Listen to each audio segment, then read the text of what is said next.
Assalamualaikum warahmatullahi wabarakatuh.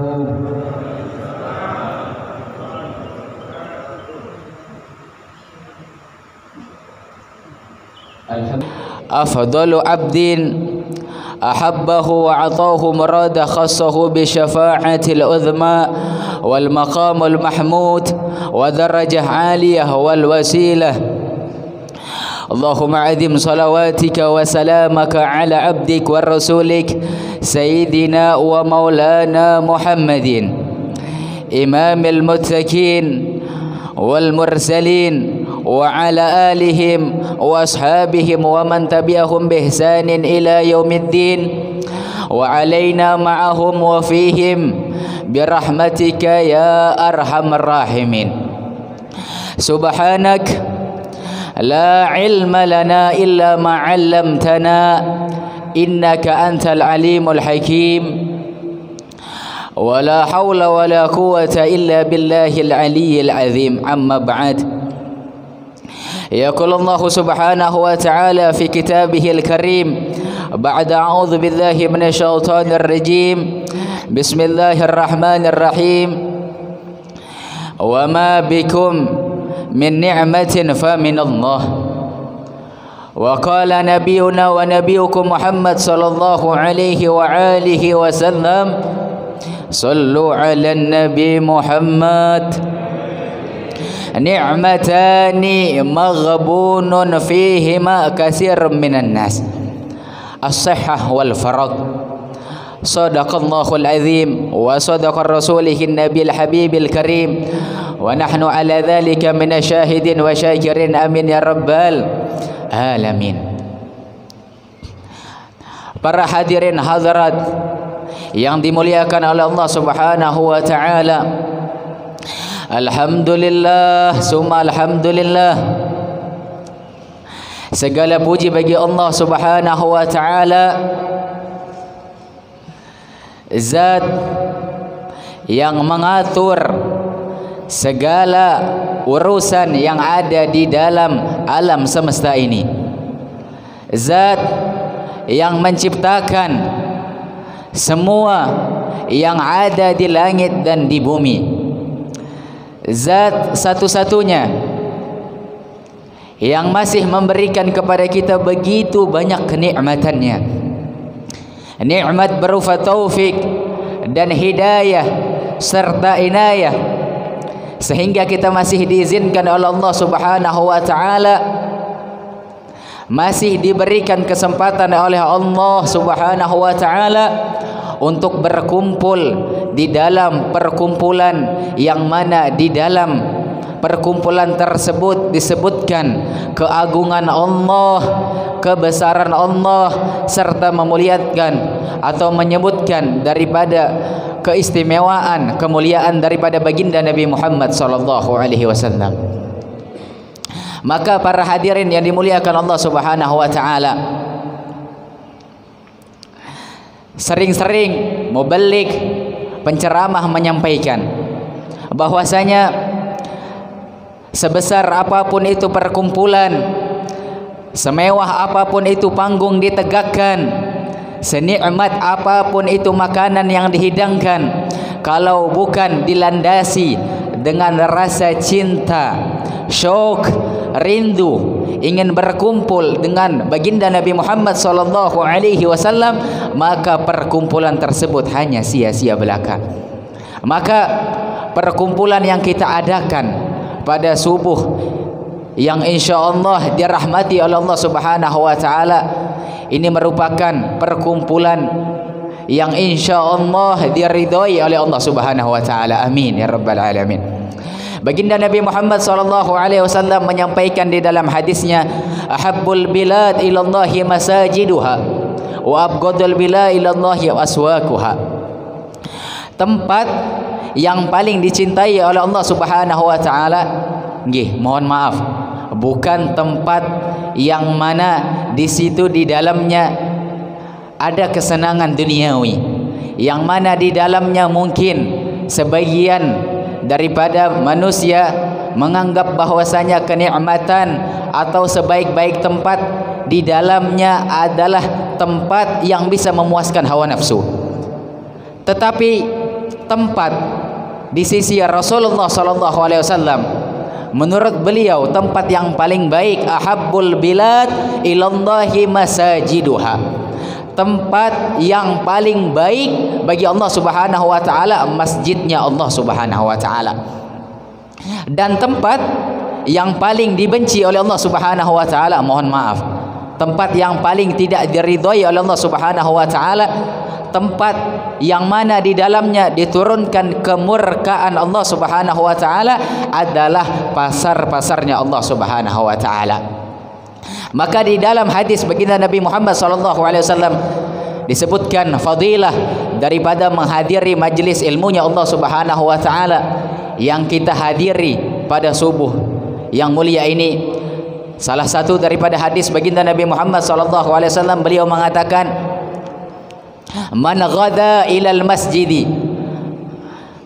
la yuridu syai'an illa an yata'allama al-ilma aw yu'allima kana lahu ka'ajrin hajjin tamin. Seseorang yang melangkahkan kakinya, kulo dan panjenengan sedoyo, keluar lagi bahasa Jawanya,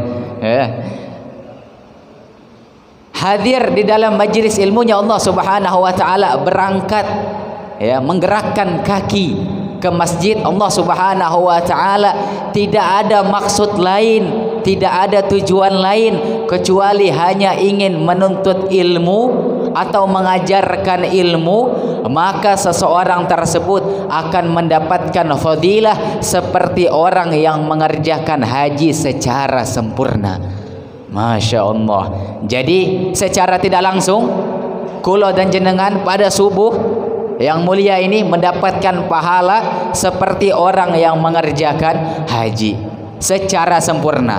Masya Allah. Bahkan di dalam hadis baginda Nabi Muhammad SAW yang lain, huduru majlis ilmin, hadir di dalam majlis ilmunya Allah Subhanahu wa taala, khair min alfi salati alfi rak'atin, lebih mulia daripada seseorang yang melaksanakan salat sebanyak 1000 rakaat.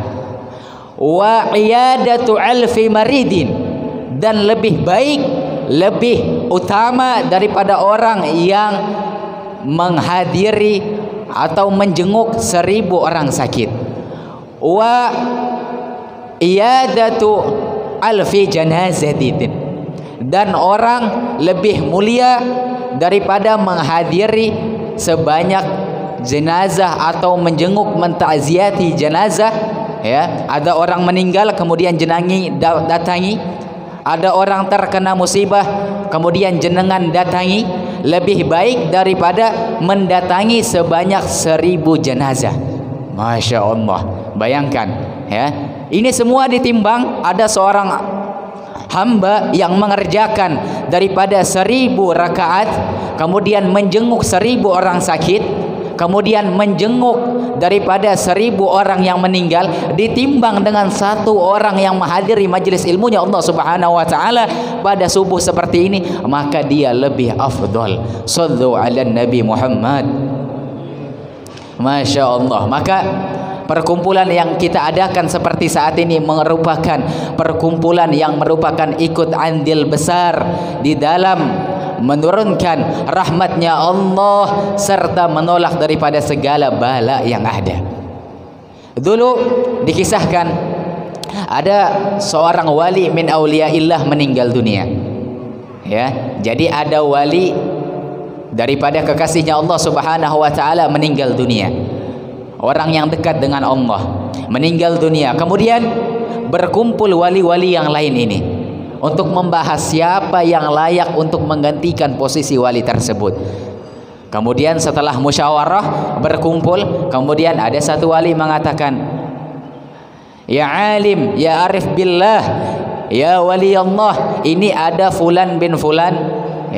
Misal saja kita anggap ada di masjid apa ini? Baitul Islah, Baitul Islah, ada fulan yang solat ya, atau ada di sekeliling daripada Masjid Baitul Islah yang insya Allah layak dijadikan wali Allah Ta'ala. Kemudian kata wali yang lain mengatakan, oh la, tidak, katanya, jangan ditunjuk dia, jangan dipilih. Kenapa? Karena dia tadi tidak hadir di dalam solat subuh secara berjamaah. Jadi ketika meninggalkan solat subuh secara berjamaah, tidak menghadiri majelis ilmu atau tidak mendatangi solat subuh secara berjamaah, maka gagal menjadi wali Allah Ta'ala karena meninggalkan sekali saja solat subuh secara berjamaah. Maka solat subuh secara berjamaah yang barusan kita adakan tadi, ini merupakan salah satu solat fardu yang sangat banyak fadilah, dijelaskan oleh para ulama. Man shallal bardain dakhalal jannah, kata Rasulullah sallallahu alaihi wasallam. Barang siapa yang menghadiri daripada solat waktu, dua solat waktu dingin, apa itu? Solat subuh dan solat asar, dakhalal jannah, kata Rasulullah sallallahu alaihi wasallam. Barang siapa yang menghadiri daripada majelis atau daripada solat subuh secara berjamaah, akan dimasukkan oleh Allah Subhanahu wa taala ke surganya Allah Subhanahu wa taala. Bahkan di dalam hadis baginda Nabi Muhammad SAW yang lain, man shallal isya'a jama'atan faka'annama qama nisfal lail. Barang siapa yang melaksanakan salat isya secara berjamaah, maka dia seakan-akan telah menghidupkan setengah daripada malam. Wa man shallal subha jama'atan faka'annahu shallaila kullahu. Dan barang siapa yang menghadiri daripada solat subuh secara berjamaah, maka seolah-olah dia telah menghidupkan sepanjang malam. Jadi seumpama ada seseorang solat setelah isya sampai solat subuh, ya, menghidupkan malam, mengisi waktunya untuk ibadah kepada Allah Subhanahu wa taala setelah solat isya sampai mendekat solat subuh. Kemudian ada satu hamba yang mengerjakan sekali saja solat subuh secara berjamaah, maka fadilahnya lebih utama orang yang mengerjakan solat subuh. Sallu ala Nabi Muhammad, sallu ala Nabi Muhammad. Maka dari itu, para hadirin hadirat yang dimuliakan oleh Allah Subhanahu wa taala, alhamdulillah, insyaallah Allah akan menerima, semoga Allah akan menerima amal ibadah kita. Semoga Allah Subhanahu wa taala memandang kita. Semoga Allah Subhanahu wa taala berkat majlis ilmi, berkat majlis ilim yang kita adakan, istiqamah setiap seminggu sekali seperti saat ini. Semoga Allah Subhanahu wa taala berkat dengan majlis ini, Allah taala mengampuni dosa-dosa kita. Tidak keluar daripada majlis ini kecuali Allah Subhanahu wa taala menyatat segala amal ibadah yang kelak akan menjadi bekal kita di yaumul qiyamah kelak. Para hadirin hadirat jamaah Masjid Baitul Islah yang dimuliakan Allah Subhanahu wa taala, pada kesempatan yang mulia ini, ya, Al-Fakir Muhammad Jamil, ya, santri daripada Al-Ustaz Abdul Rauf bin Sarjuddin, kami meminta maaf karena beliau lagi ada halangan, tidak bisa hadir di tengah-tengah kita, tapi semoga kita selalu mendapatkan keberkahan daripada beliau, sehingga semoga kita selalu mendapatkan nazarah atau pandangan khusus, sehingga kita dijadikan mungkin berkat orang-orang saleh, kita dijadikan lebih dekat lagi oleh Allah Subhanahu wa taala. Pada kesempatan yang mulia ini, saya akan menyampaikan daripada fadilah, keutamaan yang disiapkan oleh Allah Subhanahu wa taala bagi hamba-hambanya yang ingin mendekatkan Allah Subhanahu wa taala, ingin taqarrub, ingin kembali kepada Allah Subhanahu wa taala, ingin menjelaskan keutamaan atau fadilah daripada bulan Sya'ban. Alhamdulillah, kula dan jenengan sedoyo, alhamdulillah kita berada di bulan Sya'ban. Ya, jadi alhamdulillah kita telah menyelesaikan daripada bulan Rajab, bulan yang mana di dalamnya dianjurkan untuk memperbanyak istighfar, untuk mendekatkan diri kepada Allah Subhanahu wa taala. Dan sungguh merugi bagi orang yang ketika keluar bulan Rajab akan tetapi tidak diampuni dosa-dosanya oleh Allah Subhanahu wa taala. Dan sungguh beruntung bagi seorang hamba yang keluar daripada bulan Rajab akan tetapi dosa atau kesalahannya diampuni oleh Allah Subhanahu wa taala. Semoga dosa kita diampuni oleh Allah Subhanahu wa taala. Bulan Sya'ban dikatakan bulan Sya'ban nggih. Jadi dikatakan bulan Sya'ban, kata ulama, pengambilan daripada kata yatasya'ab fihi khairat. Dikatakan bulan Sya'ban, pengambilan kata daripada yatasya'ab ay yatafarra. Jadi bercabang-cabang kebaikannya. Bulan Sya'ban, bulan yang mana di dalamnya terdapat keutamaan atau kemuliaan yang sangat agung, yang sangat besar, yang disiapkan oleh Allah Subhanahu wa taala untuk hamba-hambanya. Keberkahan serta kemuliaan, keagungan yang sangat banyak yang diberikan oleh Allah Subhanahu wa taala untuk hambanya yang ingin kembali, ingin bertobat, ingin bersimpuh di hadapan Allah Subhanahu wa taala. Enggak kalah kemuliaannya dengan bulan Rajab. Apabila di bulan Rajab ada peristiwa yang sangat agung, yang sangat bersejarah bagi umat Islam atau yang dikenal dengan Isra wal Mi'raj, ya, maka di bulan Sya'ban juga tidak kalah agungnya, tidak kalah hebat fadilahnya. Kalau bulan Rajab di dalamnya ada peristiwa Isra wal Mi'raj, perjalanan Nabi baginda Nabi Muhammad sallallahu alaihi wasallam dari Masjidil Aqsa, kemudian dari Masjidil Haram, ya, kemudian menuju Masjidil Aqsa yang ada di Palestina. Kemudian Nabi Muhammad SAW naik ke langit pertama. Di sana bertemu dengan Nabi Adam alaihi salatu wasalam. Kemudian naik lagi ke langit yang kedua. Kemudian bertemu dengan para anbiya dan nabi-nabi yang lainnya. Naik ke langit ketiga, naik ke langit keempat, sampai naik ke langit ketujuh. Di sana bertemu dengan Khalilullah Nabi Ibrahim alaihi salatu wasalam. Kemudian beliau lagi naik ke Sidratul Muntaha sampai ke Raf-Raf, dan di sana bertemu dengan Allah Subhanahu wa taala Rabbul Alamin. Bermuajah, bermulakamah, berbincang-bincang dengan Allah Subhanahu wa taala. Kemudian beliau turun membawa wahyu oleh-oleh buat kita semua umat baginda Nabi Muhammad sallallahu alaihi wasallam. Apa itu? Salat 5 waktu. Maka di bulan Sya'ban ada peristiwa yang sangat unik, ada mukjizat yang sangat unik, yang sangat luar biasa, yang Allah Subhanahu wa taala tampakkan untuk umat atau kebesaran daripada baginda Nabi Muhammad sallallahu alaihi wasallam. Sallu ala Nabi Muhammad. Peristiwa apa itu para hadirin? Peristiwa apa? Peristiwa terbelahnya bulan. Nggih. Jadi terbelahnya bulan ini pernah suatu ketika terbelah bulan ketika daripada kaum musyrikin, orang-orang kafir Mekah tidak percaya dengan nubuwah atau kenabian bagi Nabi Muhammad sallallahu alaihi wasallam. Maka dengan izin Allah taala Rasulullah sallallahu alaihi wasallam membelah bulan. Ya, bahkan pernah saya baca, ya, atau saya tonton di salah satu program televisi, itu ada salah satu astronot ahli fisika, ahli fisika yang dia naik ke bulan, naik ke bulan. Ternyata orang kafir tadi yang bukan Islam, yang tidak ada iman kepada Rasulullah serta Allah Subhanahu wa taala, melihat di atas bulan itu ada bekas belahan yang sangat panjang.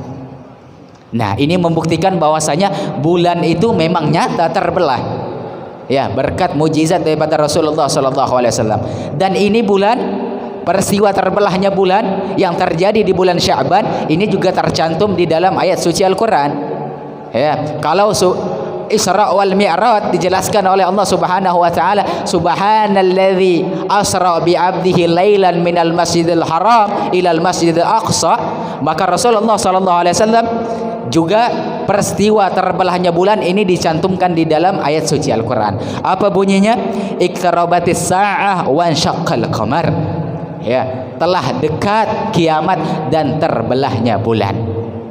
Nah, maka peristiwa yang pertama yang bisa kita ambil kesimpulan daripada terjadinya kemuliaan bulan Sya'ban adalah terbelahnya bulan. Nggih. Pertama, ini peristiwa yang pertama. Kemudian peristiwa yang kedua, pemindahan kiblat dari Baitul Maqdis, ya, dari negara Palestina menuju kiblat yang dahulu kalanya kiblat berada di Baitul Maqdis, negara Palestina, diubah oleh Allah Subhanahu wa taala menuju di tanah suci Makkah Mukarramah, menuju Ka'bah. Makanya ada istilah, ya, Masjid Kiblatain, ya, masjid dua kiblat. Nah, ini juga terjadi pemindahan kiblat dari Baitul Maqdis, yang negara Palestina, menuju Ka'bah. Itu terjadi di bulan Sya'ban. Ya, ada dua peristiwa. Ya. Kemudian salah satu kemuliaan atau keutamaan daripada bulan Sya'ban, ada malam yang paling dimuliakan oleh Allah Subhanahu wa taala. Malam yang sangat utama, malam yang afdal, malam yang mana di dalamnya diturunkan rahmat Allah Subhanahu wa taala, malam yang mulia, yang lebih mulia daripada malam-malam yang lainnya. Malam apa itu? Insyaallah seminggu lagi 15 Sya'ban ada namanya malam Lailatul Nisfi min Sya'ban. Ini malam yang mulia. Malam Lailatul Nisfi min Sya'ban, malam yang sangat berkah. Malam yang sangat dimuliakan Allah Subhanahu wa taala, malam yang sangat agung, malam yang dimana di dalamnya diobral, dibagi-bagikan pengampunan Allah Subhanahu wa taala pada malam Lailatul Nisfi min Sya'ban. Ya, bahkan Al-Imam Syekh Abdul Qadir Jailani, beliau mengatakan Lailatul Nisfi min Sya'ban hiya afdalul layali ba'da Lailatul Qadar. Imam besar Syekh Abdul Qadir Jailani, ya, yang sebagaimana kita ketahui, beliau mengatakan Lailatul Nisfi min Sya'ban hiya afdalul layali ba'da Lailatul Qadar. Malam Lailatul Nisfi min Sya'ban itu malam yang utama setelah malam Lailatul Qadar. Jadi ada malam Lailatul Qadar, ini mulia. Malam Lailatul Nisfi min Sya'ban ini kedudukannya di bawah, pas sederajat setelah malam Lailatul Qadar. Ini kata beliau. Bahkan diriwayatkan waruya Abu Syekh bisanadin sahihin an Ibni Abbas radhiyallahu anhuma, diriwayatkan dengan sanad yang sahih, dengan hadis yang sahih daripada sahabat an Ibni Abbas radhiyallahu anhuma, semoga Allah Subhanahu wa taala meridhai mereka berdua. Kata beliau dari Rasulullah sallallahu alaihi wasallam, Lailatul Nisfi min Sya'ban yudabbirallahu Subhanahu wa taala umurad dunya. Jadi pada malam Lailatul Nisfi min Sya'ban, Allah Subhanahu wa taala mengatur segala urusan dunia. Limuddah sana, selama setahun. Fayamhu ma yasha wa yusbit ma yasha. Allah Subhanahu wa taala mengatur atau menghapus segala yang beliau hendaki, dan beliau ingin menetapkan segala sesuatu yang beliau hendaki. Terjadi pada kapan? Pada malam Lailatul Nisfi min Sya'ban. Minas saqawah wa sa'adah wal maut wal hajal. Ya, daripada atur dan rezeki, kemudian kebahagiaan seseorang, atau kemuliaan seseorang, atau meninggalnya seseorang, atau dicabutnya nyawa seseorang. Apakah dia termasuk orang yang baik, apakah dia termasuk orang yang buruk, itu terjadi pada malam Lailatul Nisfi min Sya'ban. Bahkan di dalam hadis yang lain diriwayatkan, faqad akhrajal Ibnu Hajah, ya, diriwayatkan akhraja Ibnu Majah, ya, dari Sayyidina Ali karramallahu wajhah, dari Sayyidina Ali karramallahu wajhah, idza kanat Lailatul Nisfi min Sya'ban, apabila pada malam Lailatul Nisfi min Sya'ban, faqumu lailaha, maka kata Rasulullah sallallahu alaihi wasallam, hidupkan malam pada malam Lailatul Nisfi Sya'ban. Kemudian wasumu yaumaha, puasalah engkau pada hari-hari di bulan Sya'ban. Fa innallaha tabaraka wa ta'ala yanzilu fiha li gurushi samsi. Karena Allah Subhanahu wa taala pada malam Lailatul Nisfi min Sya'ban itu Allah taala turun di langit pertama, maksudnya rahmat Allah Subhanahu wa taala. Kemudian kata Rasulullah sallallahu alaihi wasallam, fayaqul, Allah Subhanahu wa taala mengatakan pada kesempatan itu, ala hal min mustaghfirin faaghfirha. Siapa daripada kalangan hambaku yang ingin beristighfar, meminta ampun kepadaku, maka aku akan ampuni dia. Kemudian ala hal min mustarzikin faarzaqahu. Barang siapa daripada kalangan hamba yang ingin meminta rezeki, aku akan kasih rezeki kepada dia pada malam Lailatul Nisfi min Sya'ban. Kemudian ala hal min mubtala fa'afihi. Barang siapa yang dia terkena musibah, terkena bencana bala, maka aku akan angkat bala musibah yang terjadi padanya ketika malam Lailatul Nisfi min Sya'ban. Maka kata ulama, semua umat manusia pada malam Lailatul Nisfi min Sya'ban itu diampuni oleh Allah Subhanahu wa taala dosa-dosanya. Ya. Semua umat manusia yang ingin mendekatkan dirinya kepada Allah Subhanahu wa taala pada malam Lailatul Nisfi min Sya'ban akan diampuni oleh Allah Subhanahu wa taala, kecuali dua orang. Ya, fayattali'u Allah ila jami'i khalqih. Pada malam Lailatul Nisfi min Sya'ban dikatakan di dalam hadis baginda Nabi Muhammad sallallahu alaihi wasallam yang diriwayatkan daripada Sayyidina Mu'ad bin Jabal. Beliau mengatakan di dalam hadis baginda Nabi Muhammad sallallahu alaihi wasallam, yattali'u Allahu ila jami'i khalqi lailatan nisfi min Sya'ban. Allah Subhanahu wa taala akan memandang hambanya pada malam Lailatul Nisfi min Sya'ban. Fayaghfir li jami'i khalqih illal musyrikin wal musyahid. Allah Subhanahu wa taala akan mengampuni seluruh makhluk atau hamba-hambanya Allah Subhanahu wa taala kecuali dua orang. Kecuali dua orang. Siapa dua orang ini? Siapa dua orang ini? Musyrikin, orang yang menyekutukan Allah. Jadi orang yang menyekutukan Allah tidak dapat pengampunan dari Allah Subhanahu wa taala. Kemudian yang kedua, al-musyahin, orang yang mana di dalam hatinya menyimpan kedengkian terhadap umat muslim yang lainnya. Jadi para hadirin, mau tahu orang yang rugi itu siapa? Ya, orang yang sial itu siapa?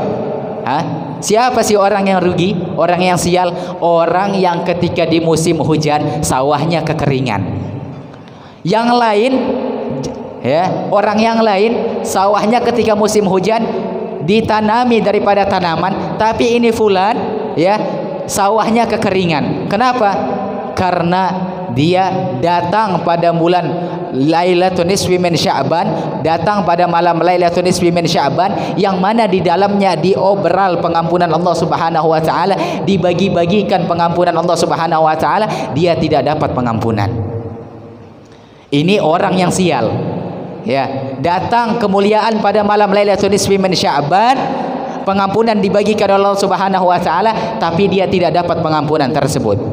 Ya, ada masalah apa dia dengan Allah Subhanahu wa taala? Ya, yang lain mendapatkan pengampunan, dia tidak dapat pengampunan dari Allah Subhanahu wa taala. Bahkan bulan-bulan Ramadan pun, bulan suci Ramadan pun, ketika datang kepada seseorang yang mana di dalamnya ada kedengkian, ada hasud terhadap umat Islam yang lainnya, tidak dapat pengampunan dari Allah Subhanahu wa taala. Maka dari itu para hadirin, bulan Sya'ban jangan sampai kita tidak mendapatkan fadilah atau kemuliaan daripada malam Lailatul Nisfi min Sya'ban jikalau hati kita masih ada kedengkian terhadap sesama muslim. Jadi kalau bisa cukup jenengan dan kula yang mengetahui, mungkin di dalam hati kita ada sifat kebencian, ada tidak ridha terhadap seseorang, mungkin kerabat kita, keluarga dekat kita, maka bercepatlah, bergegaslah kita bertobat ya, mendekatkan diri kepada Allah Subhanahu wa taala, memaafkan segala dosa yang ada pada orang tersebut, sehingga kita tidak diharamkan oleh Allah Subhanahu wa taala untuk bisa mengambil keberkahan daripada malam Lailatul Nisfi min Sya'ban. Adapun ulama mengatakan amalan yang sangat dianjurkan pada malam Lailatul Nisfi min Sya'ban, ulama mengatakan amalan pada malam Lailatul Nisfi min Sya'ban itu sangat banyak.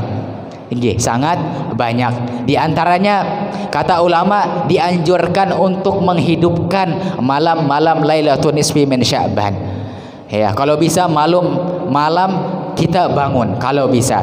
Kalau enggak bisa juga minimal kata ulama juga dihitung menghidupkan malam ada niat ya mengerjakan sholat isya serta sholat subuh secara berjamaah. Ini juga dihitung oleh ulama menghidupkan malam Lailatul Nisfi min Sya'ban. Kemudian amalan yang paling afdal atau amalan yang ma'ruf yang biasanya kita lakukan di masjid-masjid adalah membaca Yasin sebanyak 3 kali.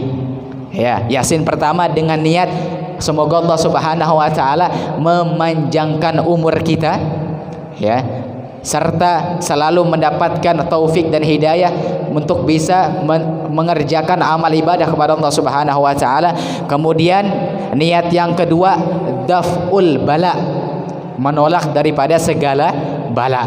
Kemudian pembacaan Yasin yang ketiga dengan niat semoga Allah Subhanahu wa taala mencukupkan kita daripada manusia serta kita dimatikan oleh Allah Subhanahu wa taala dalam husnul khatimah. Nah, ini 3 amalan atau amalan-amalan yang dianjurkan insyaallah pada malam 15, insyaallah seminggu lagi, dekat lagi ya, malam Lailatul Nisfi min Sya'ban. Ini ulama mengatakan amalan-amalan yang dianjurkan untuk kita semua.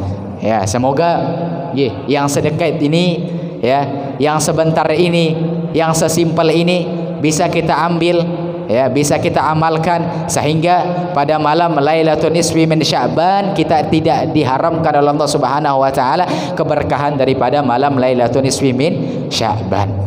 Semoga Allah Subhanahu wa taala mengampuni segala dosa-dosa kita. Semoga Allah Subhanahu wa taala memandang kita. Semoga Allah Subhanahu wa taala menunaikan segala hajat-hajat kita. Yang mempunyai kesusahan, yang mempunyai utang dilunasi oleh Allah Subhanahu wa taala. Semoga yang mempunyai hajat ya, yang mempunyai beban hidup dengan berkat majlis ilmunya Allah Subhanahu wa taala diangkat oleh Allah Subhanahu wa taala. Amin ya rabbal alamin. Mungkin para hadirin yang sedikit ini semoga ada manfaatnya bagi kita semua sehingga kita menjadikan ya daripada acara majlis ini semoga menjadi bekal nanti di yaumul qiyamah kelak. Amin ya rabbal alamin. Insyaallah kita akan melanjutkan daripada pembacaan wirdul latif. Wabillahi taufik wal hidayah. Assalamu alaikum warahmatullahi wabarakatuh.